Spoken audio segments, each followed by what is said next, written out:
ছিল না, এটা এখনো আছে কয়েকটা।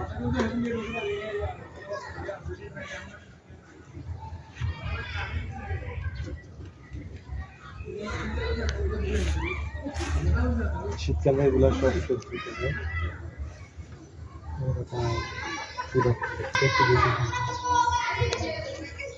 অনেক টাকা বাজেট আসছে এগুলোর জন্য,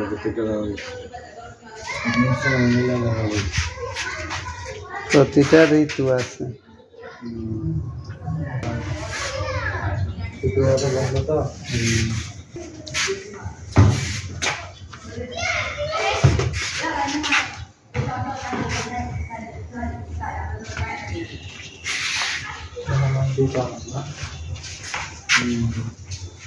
আগে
পোস্ট অফিস না